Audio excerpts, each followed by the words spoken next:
What's happening, folks? Back with another reaction, back with some more Pet Shop Boys, and we're back for the final bonus tune in the expanded folder for the Behaviour album, 1990. Once again, big shout out to Seb. And the tune is Miserablism, which is a phrase, or rather a term I've heard in conjunction with multiple people describing Morrissey's music, particularly his lyrics, but I doubt there's any direct connection here. Perhaps there is, but more generally it seems to refer to people who almost embrace or wallow in those emotional doldrums or even dungeons. The idea of people who almost willingly adopt that mindset irrespective of any goings on in the world, or perhaps always seeing things with a unpleasant or miserable twist to them. Now, speaking of twist, I would not be surprised if the song had a lyrical twist or irony, given that Pet Shop Boys often write with a cleverness relating to terms that you often hear. Now, I don't know if miserablism is a word you often hear in common speech, but it is a term that I think could be used maybe less literally than it might seem on the surface by Neil and Chris. Let's find out what I can pick up on a first listen. This is Pet Shop Boys. The track is Miserablism, and it's from the expanded folder for their 1990 album Behaviour, and I do believe it is the B-side for Was It Worth It?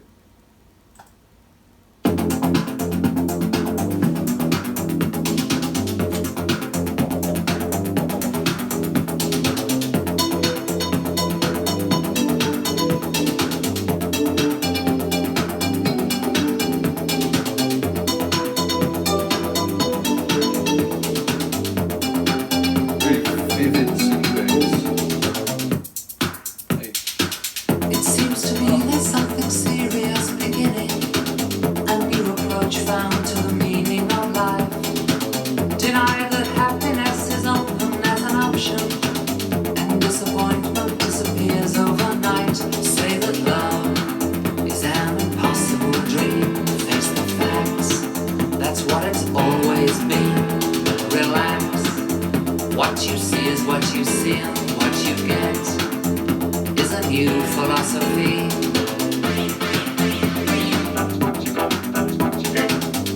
Definitely some major dance music characteristics.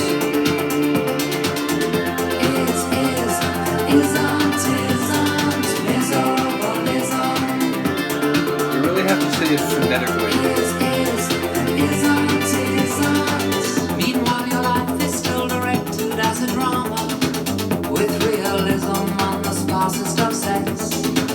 Every performance tends to reach the same conclusion. No happy endings, but a message to depress. Saying life is an impossible scheme.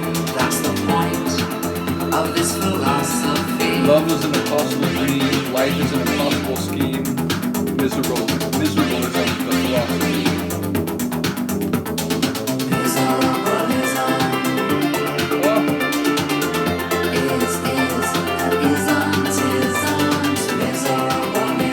You see the cues lighting up.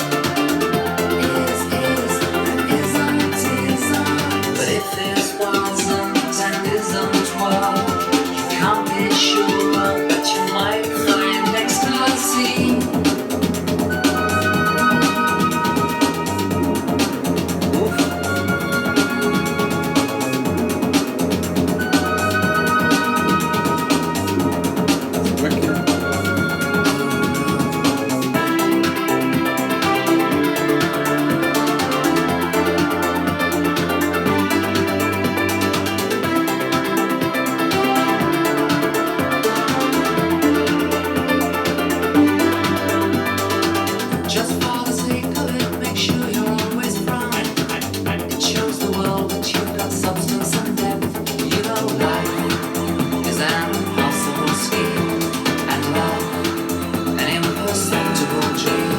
Feel the irony in there. Show the world you got substance and depth. Be miserable all the time. And it's like floating on a techno cloud, this track sonically. Is